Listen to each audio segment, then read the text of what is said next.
नज़्म पेश करने के लिए मैं मोहम्मद अज़्ज़ज सल्लल्लाहु को आवाज़ देता हूँ कि वो आए और अपनी नज़्म पेश करें। अस्सलामु अलैकुम व रहमतुल्लाहि व बरकातुहू।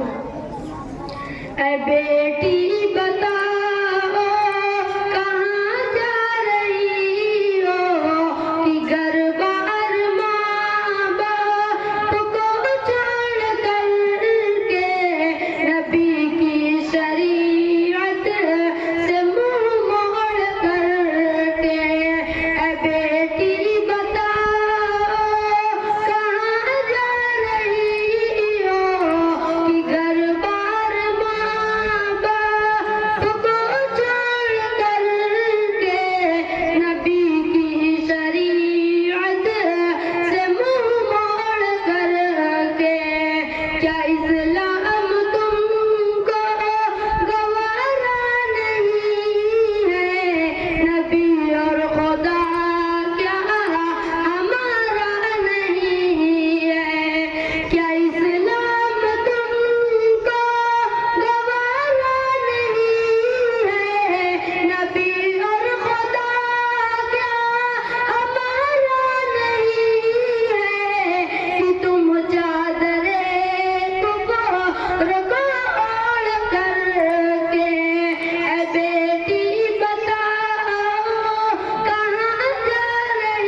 है।